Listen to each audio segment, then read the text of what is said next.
नमस्कार मंडळी, आपल्या सर्वांचं स्वागत आहे एका नवीन व्हिडिओमध्ये.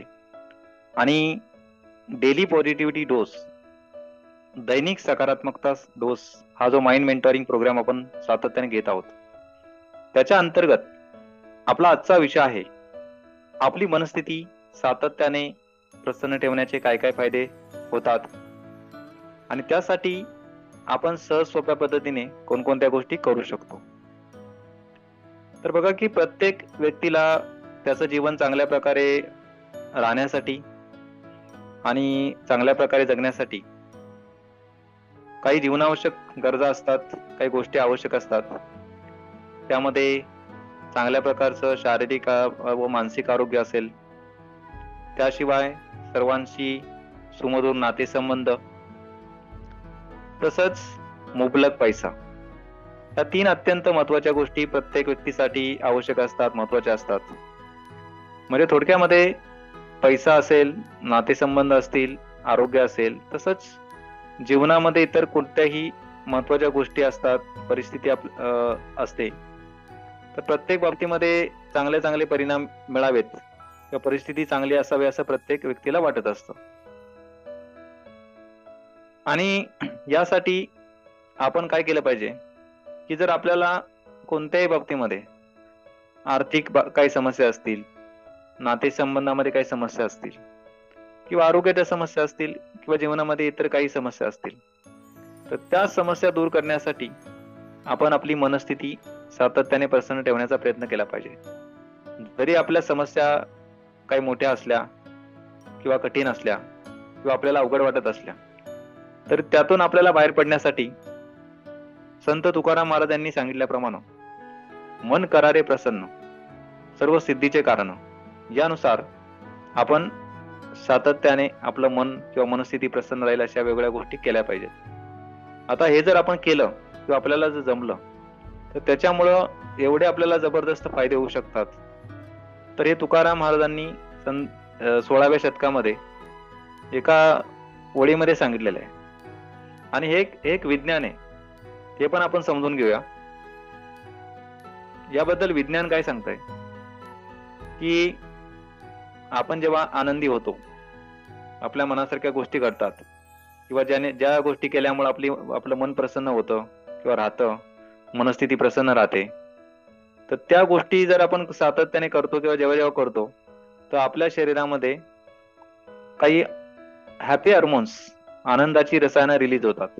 त्याच्यामध्ये सेरोटोनिन, ऑक्सिटोसिन, एंडॉर्फिन, डोपामाइन, तसेच इतर चांगले चांगले हार्मोन्स रिलीज होतात. आणि त्याच्यामध्ये हे जर सातत्याने होत राहिलं, तर हळूहळू त्या व्यक्तीचा मूड चांगला राहतो. त्याच्या बऱ्याचशा शारीरिक मानसिक समस्या, अगदी मोठमोठे जे आजार आहेत ते सुद्धा अनेक लोकांनी ठीक केलेले आहेत फक्त या गोष्टी करून सातत्याने. तर इतर जीवनाच्या प्रत्येक क्षेत्रावरती याचा प्रभाव पडतो. मनस्थिती चांगली राहायला लागते, मूड चांगला राहायला लागतो, आरोग्य सुधारतं, उत्साह वाढतो व्यक्तीचा, आर्थिक प्रगती व्हायला मदत होते, नातेसंबंध चांगले व्हायला मदत होते, जीवनामध्ये चांगल्या घटना आकर्षित व्हायला मदत होते. अशा असंख्य गोष्टी घडतात. म्हणजे संत तुकाराम महाराजांनी एका ओळीमध्ये जे काय सांगितलेलं आहे, मन करारे प्रसन्न सर्व सिद्धीचं कारण, एक विज्ञान आहे. याचा जेवढा आपण अभ्यास करू तेवढा यातून आपल्याला जास्तीत जास्त शिकायला मिळणार आहे. तर आता आपल्याला हे जाणून घ्यायचं आहे की आपल्याला अशा कुठल्या कुठल्या गोष्टी करता येणार आहेत की ज्याच्या माध्यमातून आपण आपली मनस्थिती सातत्याने प्रसन्न ठेवू शकतो. अशा सहज सोप्या गोष्टी आपण जाणून घेणार आहोत. तर हे करणं आपल्याला यासाठी गरजेचं आहे की असं सिद्ध झालेलं आहे की कोणत्याही व्यक्तीच्या मनामध्ये सरासरी प्रत्येक 24 तासामध्ये 60,000 पेक्षा जास्त विचार येतात. आणि त्यातून सुद्धा सध्याच्या काळामध्ये असं होत आहे की जास्तीत जास्त लोकांच्या मनामध्ये जे येणारे विचार आहेत ते नकारात्मक असतात, निगेटिव्ह असतात, परत परत होणारे असतात, किंवा ज्या जीवनामध्ये व्यक्तीच्या समस्या चालू असतात त्या समस्येचे विचार जास्त येत असतात. समस्या जरी खऱ्या असल्या किंवा परिस्थिती जरी खरी असली, तर त्याचा विचार न करता त्या समस्यावरती जे उपाय असतात त्याचा विचार करणं गरजेचं आहे. किंवा मनस्थिती प्रसन्न ठेवून, आपला मूड चांगला ठेवून ज्या काही गोष्टी करता येतात किंवा ज्या गोष्टी करणं आवश्यक असतं समस्येतून बाहेर पडण्यासाठी, त्या होणं गरजेचं आहे. तर सुरुवातीला कुठल्या कुठल्या गोष्टी एखादा व्यक्ती करू शकतो किंवा केल्या पाहिजेत हे आता आपण जाणून घेत आहोत, की ज्याच्या माध्यमातून त्याची मनस्थिती प्रसन्न राहायला, मन प्रसन्न राहायला, आनंदी राहायला मदत होणार आहे. आणि त्याच्यामुळं व्यक्तीला त्याच्या कुठल्याही प्रकारच्या समस्येतून बाहेर पडण्याचा मार्ग हळूहळू सापडणार आहे. पहिलं म्हणजे काय, आपल्या आवडीच्या गोष्टी करणे, छंद जोपासणे, फॉलो इंटरेस्ट अँड हॉबीज, की ज्याच्यामध्ये आपल्याला कुठल्याही आवडत्या गोष्टी असतात त्या आपण करू शकतो. चित्र काढणे असेल, कविता लिहिणे असेल किंवा इतर कुठल्याही गोष्टी आपण आवडीच्या सातत्याने करत राहिल्या पाहिजे. बऱ्याच लोकांच्या बाबतीत हे होतं की त्यांनी जेव्हा शाळा कॉलेज सोडलेलं असतं तेव्हापासून त्यांच्या आवडीच्या गोष्टी खूप मागे पडतात. तर आपल्या जीवनात जरी काही समस्या असतील तर आपण ठराविक थोडा वेळ देऊन डेली बेसवरती आपले छंद जोपासले पाहिजेत. त्यानंतर आपण चेहऱ्यावरती नेहमीच स्मित हास्य ठेवलं पाहिजे, शक्य तेव्हा मोठ्याने हसलं पाहिजे. त्याच्यामुळेही आपल्याला हळूहळू मनस्थिती प्रसन्न राहायला मदत होते आणि हळूहळू आपल्याला जीवनामध्ये प्रत्येक बाबतीमध्ये सकारात्मकता निर्माण व्हायला मदत होते. आपल्या आवडीचे खेळ आपण खेळले पाहिजेत. त्याच्यामध्ये आपण जास्त वयाचा विचार न करता आपण आपल्या आवडीचे खेळ खेळण्याचा प्रयत्न केला पाहिजे. त्याच्यामुळे एवढा जबरदस्त फायदा होतो की आपला पूर्णपणे थकवा निघून जातो, आपला एकाग्रता वाढते. जसे जसे आपल्या मेडिटेशनमुळे फायदे होतात ते पण फायदे होतात, कारण जेव्हा आपण आपल्या आवडीचं काही काम करतो, खेळ खेळतो विशेषतः, त्यावेळेला आपण पूर्णपणे शरीराने आणि मनाने पूर्णपणे एकाग्र झालेला असतो त्या खेळामध्ये. त्याच्यामुळे मेडिटेशनचे फायदे होतात आणि तो व्यक्ती पूर्णपणे उत्साही होतो. आणि हे जर सातत्याने झालं तर एवढा चमत्कार होऊ शकतो त्या व्यक्तीच्या जीवनामध्ये. मेन म्हणजे मनस्थिती जेव्हा प्रसन्न होते तेव्हा व्यक्ती हळूहळू पॉझिटिव्ह व्हायला लागतो. जेव्हा व्यक्ती पॉझिटिव्ह होतो तेव्हा त्याच्याकडून काहीतरी सकारात्मक गोष्टी होतात, काहीतरी सकारात्मक कृती होते. चांगली कृती झाली, योग्य कृती झाली तर त्याला चांगले परिणाम मिळतात आणि हळूहळू प्रत्येक क्षेत्रामध्ये बदल होतो. तसंच आपण लहान मुलांसोबत, आपल्या घरात कोणी लहान मुलं असतील किंवा आपल्या शेजारी कोणी मुलं असतील तर त्यांच्यासोबत एकदम एकाग्रतेने अगदी लहान मुलासारखं होऊन खेळलं पाहिजे. त्याच्यामुळे आपल्याला मनस्थिती एकदम चांगल्या प्रकारे प्रसन्न राहायला मदत होणार आहे. तसंच आपण सत्पात्री दान म्हणजे काय की रॅन्डम ऍक्ट ऑफ काइंडनेस, म्हणजे आपल्याला ज्या ज्या गोष्टी सहजपणे करता येऊ शकतात. सत्पात्री दान म्हणजे काय की समजा एखाद्या कुठल्याही व्यक्तीला एखाद्या गोष्टीची काही गरज असेल, एखाद्या कुठल्याही गोष्टीची गरज असेल ती त्याला देणे, म्हणजे काही एखाद्याला हास्य देणे, एखाद्या काहीतरी मदत करणे, काही पक्ष्यांना ताण लागले असेल किंवा एखाद्याला भूक लागली असेल त्याला जेवण देणे. सत्पात्री दान म्हणजे एखाद्या व्यक्तीला अत्यंत गरज असेल खरोखर एखाद्या गोष्टीची तर ती त्याला ते गोष्ट आपल्या माध्यमातून किंवा मिळवून देण्याचा प्रयत्न करणे किंवा स्वतः उपलब्ध करून देणे. तर ह्यानेही मिळणारं जे काही या गोष्टीमुळे आपली जी काही मनस्थिती प्रसन्न राहते तर ते आपल्याला चांगल्या प्रकारे त्याचा फायदा होतो. तसंच आपण नेहमी लक्षपूर्वक व आनंदी मनस्थिती जेवण केलं पाहिजे, एकाग्रतेने जेवण केलं पाहिजे. जेवताना प्रत्येक घास आपण एक बारीक चावून खाल्ला पाहिजे किंवा एकदम चांगल्या मनस्थितीमध्ये आपलं जेवण जर झालं चांगल्या मूडमध्ये तर त्याचाही आपल्याला एक सकारात्मक परिणाम आपल्या शरीरावरती आणि मनावरती होत असतो.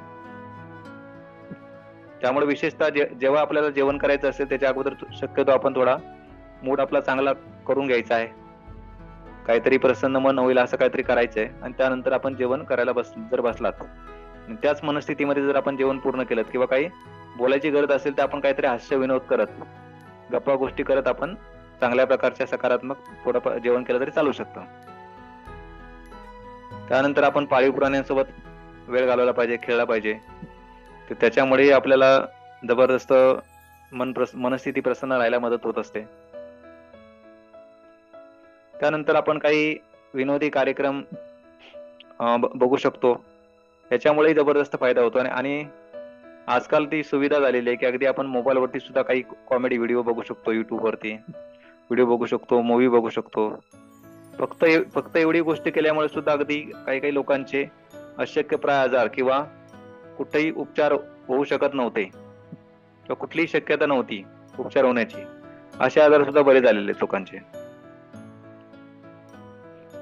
त्यानंतर आपल्या आवडीची संगीत ऐकले पाहिजेत, गाणी ऐकली पाहिजेत. त्याच्यामुळेही आपल्याला खूप जबरदस्त फायदा होतो.